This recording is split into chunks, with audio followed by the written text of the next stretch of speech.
आपसे लेते हैं रॉयल न्यूज़ से। आप वाबस्ता हैं, आप मार्केट रिसर्चर हैं जी। अस्सलाम वालेकुम सबा Khan.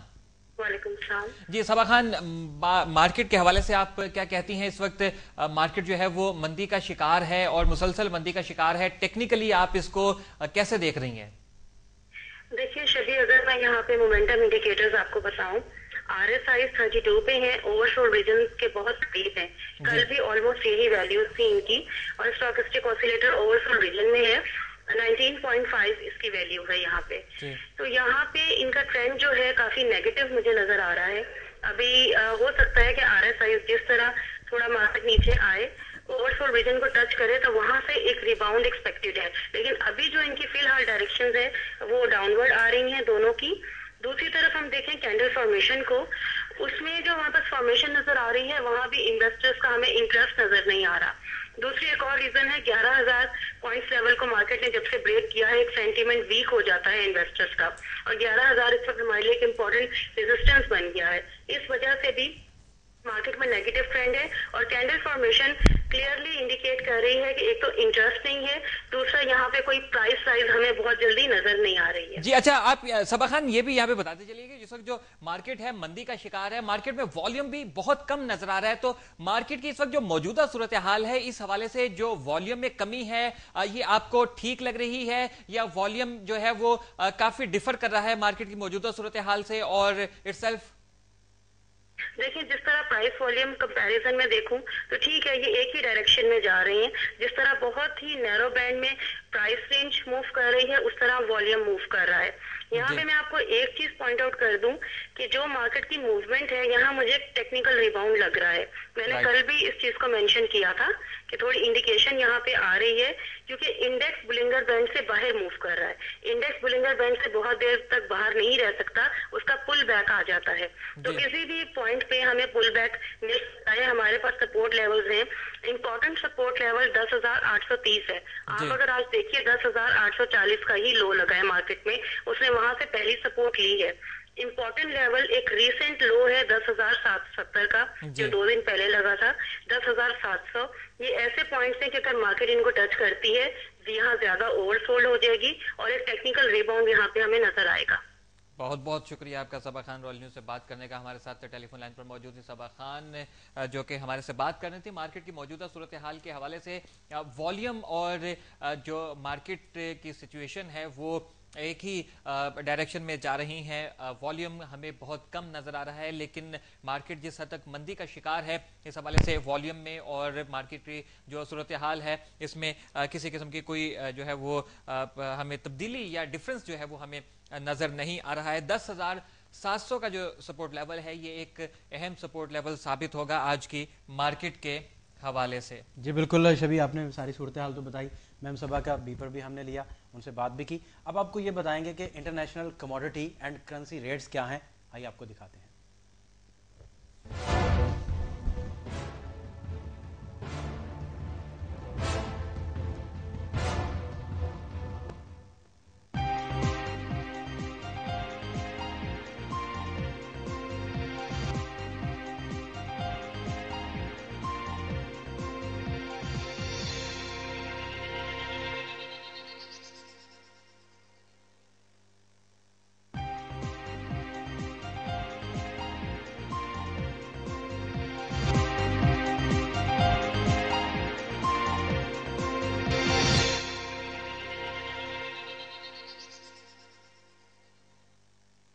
Currency and commodity rates आपने जाने।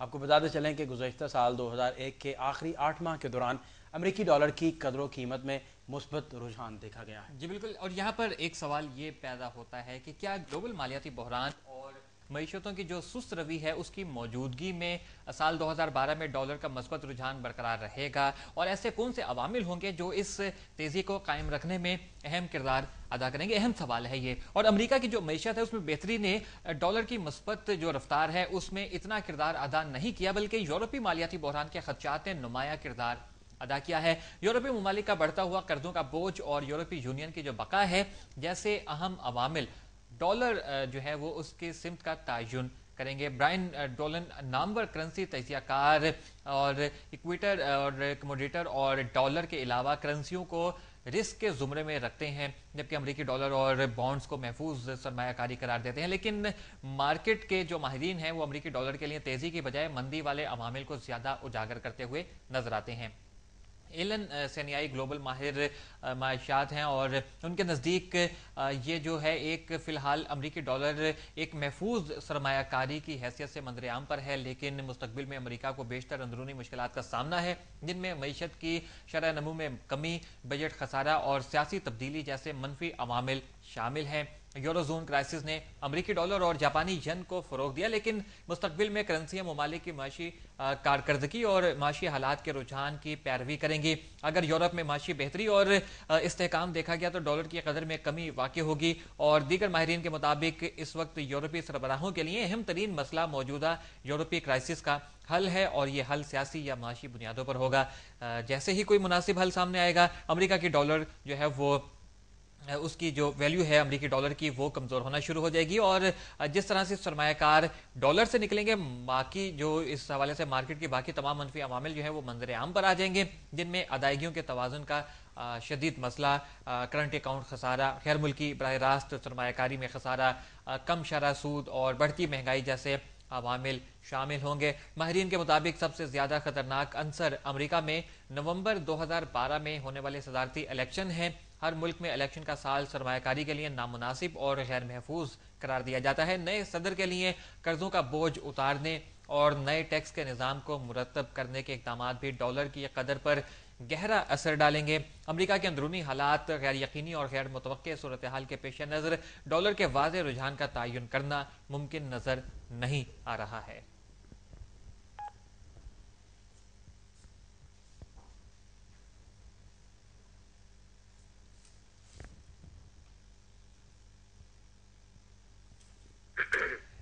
इस वक्त नाज़रीन हमारे साथ टेलीफोन लाइन पर मौजूद हैं फ़हीम अहमद साहब। आप मैनेजर हैं लाहौर रीजन के IS ग्लोबल के। आपसे बात करते हैं इसी हवाले से। जी अस्सलाम वालेकुम फ़हीम अहमद साहब।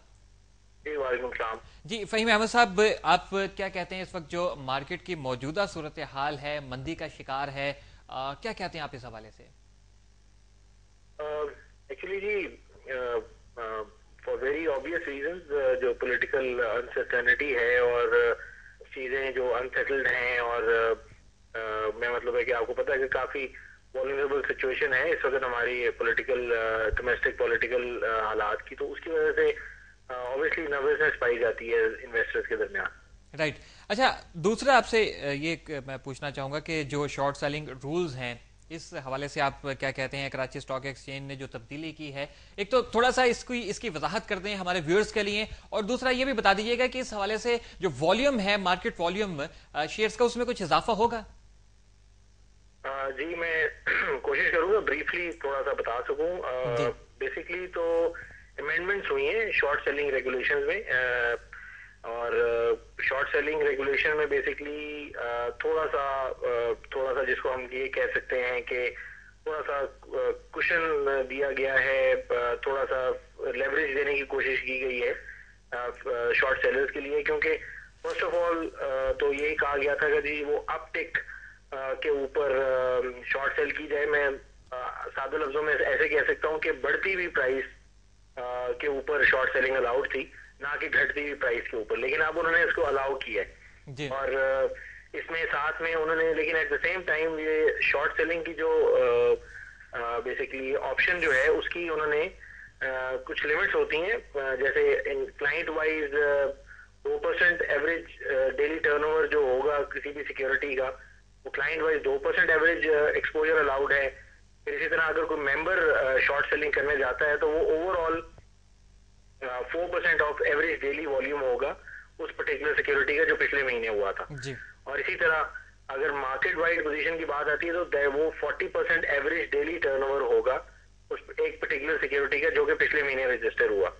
लेकिन साथ ही में मैं अगर आप मुझे दो सेकंड और दें जी मैं कुछ साथ में प्रोविजनिंग भी बताई गई है कि ये सारी जो बेसिकली अप टिक और जीरो टिक की जो बेसिकली कंडीशन को हटाया गया है जी। वो एट द सेम टाइम उसके साथ भी कुछ कंडीशन अलाउड ये हैं कि ये चीजें तभी अलाउ होंगी जब मार्केट में सेंटिमेंट स्टेबल होगा।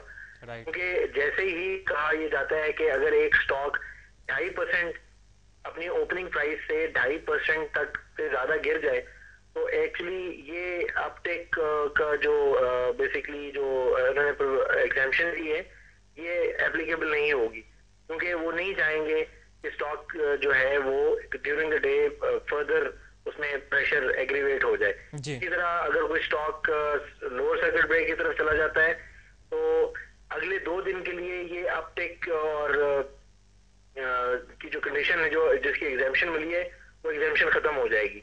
इसी तरह अगर कोई stock 5 consecutive lower circuit breaker लगाता है, तो नेक्स्ट 15 डेज के लिए ये जो एग्जाम्पशन दी जा रही हैं ये खत्म हो जाएंगी। जी अच्छा, तो साथ में उन्होंने ये भी बताया है। जी अच्छा, ये भी बताते चलिए कि जो कारोबारी जो वॉल्यूम है, कारोबारी जो हुजम है, इसके ऊपर इसके क्या असरात मुरतब होंगे? बेसिकली अगर नॉर्मल हालात में देखें और अगर हम मार्केट में ये कहेंगे कि मार्केट स्टेबल है, तो अभी बिलीव हमारा ख्याल है कि इसका इम्पैक्ट पॉजिटिव ही आना चाहिए। But at the same time हम ये भी एक्सपेक्ट करते हैं कि अगर थोड़ी सी जो लेवरेज प्रोडक्ट के ऊपर अगर थोड़ी सी सिंप्लिसिटी और आ जाए, तो इंशाल्लाह ताला उससे कॉन्फिडेंस बढ़ेगा और वॉल्यूम भी बढ़ेंगे। बहुत बहुत शुक्रिया आपका फ़हीम अहमद साहब, रॉयल न्यूज़ से बात करने का, मार्केट के हवाले से अपना तजिया देने का। हमारे साथ टेलीफोन लाइन पर मौजूद थे फ़हीम अहमद, आप जीएस ग्लोबल के जो है वो से वाबस्ता हैं, मैनेजर हैं लाहौर रीजन के। मार्केट की मौजूदा सूरत हाल के हवाले से भी बता रहे थे। मार्केट में जो मंदी है उसकी बुनियादी वजह नाज़िन बहुत सी वजूहातें, अहम वजह जो है वो इस वक्त हमारे मुल्क में जो इस वक्त पॉलिटिकल सिचुएशन है वो बहुत ज़्यादा इस वक्त जो है वो प्रॉब्लम का शिकार है, स्टेबल नहीं है। और ये जो पॉलिटिकली स्टेबिलिटी है, ये अगर तो इसमें ज़रा सी भी जो है वो शेकिंग आए, तो मार्केट के ऊपर इसके बहुत बुरे असरात मुरतब होते हैं, और वो हमें इस वक्त मार्केट के में जो है वो असरात होते हुए नजर भी आ रहे हैं। मार्केट की इस वक्त जो मौजूदा सूरत हाल है, 10,915 पे जो है वो आपके पॉइंट लेवल पे KSE 100 इंडेक्स जो है वो ट्रेड कर रहा है। -15 का जो है वो डिक्लाइन इस वक्त हमें नजर आ रहा है। और जो सरमायाकार हैं उनका जो रुझान है वो मार्केट में नजर नहीं आ रहा है। सरमायाकार जो है वो इस वक्त अगर तो ट्रेडिंग कर भी रहे हैं तो बहुत ही महफूज ट्रेडिंग कर रहे हैं। अव्वल तो जो है वो हमें सरमायाकार जो है वो मार्केट में नजर नहीं आ रहे हैं। मौजूदा सूरत हाल, इदारों में जो है वो तसादुम की जो कैफियत है, इसकी वजह से मार्केट जो है वो बहुत ज़्यादा प्रॉब्लम का शिकार है। NRO के हवाले से, अदलिया के जो वो फैसले हैं उस हवाले से जो है वो मार्केट के ऊपर असरात बहुत ज़्यादा मुरतब हो रहे हैं। सबसे अहम मसला जो है वो फ़ाहद हमारे मुल्क में जो है वो एनर्जी क्राइसिस जो है वो मार्केट के ऊपर जो है रोज़ाना की बुनियाद पर असर डाल रहे हैं। एनर्जी क्राइसिस जो है वो हमारे कंट्रोल में नहीं हो रहे, और पॉलिटिकली जो दूसरी प्रॉब्लम्स है वो सामने आ रही हैं, और इससे मार्केट जो है वो और ज़्यादा हमारी तबाह हो रही है। जी बिल्कुल, नाज़रीन को बताते चलें कि प्रोग्राम का वक्त ख़त्म हुआ चाहता है। इंडेक्स जो है 10,915 पर ट्रेड कर रहा है 15 पॉइंट्स की कमी के साथ। मुझे और शबीउल हसन को दीजिए इजाज़त, कल मुलाकात होगी आपसे। और जाते जाते आपको ये भी बताते चलें कि मार्केट को स्टेबल करने के लिए जब तक हुकूमत की जानिब से ठोस इकदाम नहीं उठाए जाएंगे, मार्केट इसी तरह गिरती पड़ती रहेगी और मईशत का रोज़ बरोज़ जनाजा निकलता हुआ आपको नजर आएगा। अल्लाह ने के बान।